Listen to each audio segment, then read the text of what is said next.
Phone tapping లో ఉన్న అధికారులను ఎందుకు క్షమిస్తున్నారని బీజేపీ నేత రఘునందన్ రావు ప్రశ్నించారు.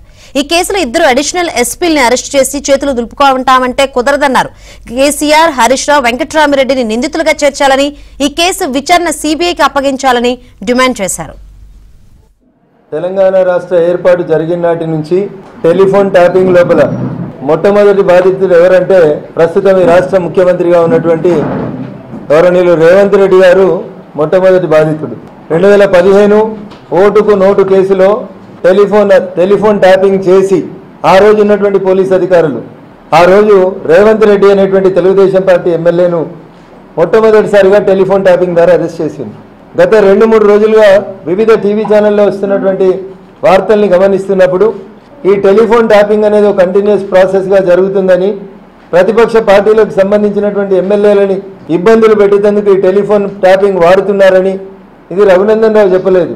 పోలీసులు అరెస్ట్ చేస్తే ప్రణీత్ రావు అనేటువంటి డిఎస్పీ దుబ్బాక ఉప ఎన్నికల సందర్భంగా, హుజూరాబాద్ ఉప ఎన్నిక సందర్భంగా, మునుగోడు ఉప ఎన్నిక సందర్భంగా కూడా మేము టెలిఫోన్ ట్యాపింగ్ చేసినామని చెప్పి పోలీస్ అధికారులు అంగీకరించినారని వివిధ టీవీ ఛానళ్లలో, ప్రసార మాధ్యమాల్లో, ప్రింట్ ఎలక్ట్రానిక్ మీడియాలో వార్తలు వస్తూ ఉన్నాయి.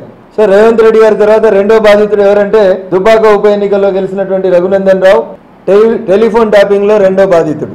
మునుగోడు ఎన్నికకి 3 రోజుల ముందు భారతీయ జనతా పార్టీని బదనాం చేయాలని గౌరవనీయులు బిఎల్ సంతోష్ గారిని కూడా టెలిఫోన్ ట్యాపింగ్లో అక్రమంగా కేసులు పెట్టి ఇబ్బంది పెట్టాలని ప్రయత్నించింది టీఆర్ఎస్ ప్రభుత్వం. చివరిగా భారతీయ జనతా పార్టీని దెబ్బకొట్టేందుకు మునుగోడులో జరిగినటువంటి ఉప ఎన్నికల్లో రాజగోపాల్ రెడ్డి గారు భారతీయ జనతా పార్టీ అభ్యర్థిగా పోటీ చేసినప్పుడు టెలిఫోన్ ట్యాపింగ్ చేసినాం, ప్రతిపక్ష పార్టీల నాయకుల డబ్బులు వెళ్లేటప్పుడు ఆ వాహనాలను పట్టుకునేలాగా సమాచారం ఇచ్చినామని పోలీసులు అరెస్ట్ చేసినటువంటి డిఎస్పీ, పోలీసులు అరెస్ట్ చేసినటువంటి ఇద్దరు అదనపు ఎస్పీలు చెప్పిండ్రని వివిధ దినపత్రికల లోపల వార్తలు వస్తూ ఉన్నాయి. అందరి టెలిఫోన్లు ట్యాపింగ్ జరిగినాయని అర్థమవుతుంది కాబట్టి దీని మీద సమగ్రమైనటువంటి విచారణ జరిపించేందుకు మీకు చిత్తశుద్ధి ఉందా లేదా అనేది ముఖ్యమంత్రి గారు చెప్పాలి. నిన్న మొన్న జరిగిన ఎన్నికల కేసుల గురించి మాట్లాడుతున్న మీరు, మిమ్మల్నే కదా ముద్దాయిం చేసి మొదటి బాధితుని చేసి తెలంగాణ వచ్చిన తర్వాత జైలుకు పంపించింది మిమ్మల్నే కదా. మీ ఫోన్ ట్యాపింగ్ చేసిన రోజు ఈ రాష్ట్ర డీజీపీ ఎవరు? మీ ఫోన్ ట్యాపింగ్ చేసిన రోజు ఇంటెలిజెన్స్ చీఫ్ ఎవరు ఈ రాష్ట్రంలో? మీ టెలిఫోన్ ట్యాపింగ్ జరిగిన రోజు ఎస్ఐబి చీఫ్ గా ఎవరున్నారు? వాళ్ళు ముగ్గురు ఈ రోజు ఏ స్థానాలలో ఉన్నారో ఒకసారి రేవంత్ రెడ్డి గారు దయచేసి ఆలోచించమని అడుగుతా ఉన్నా.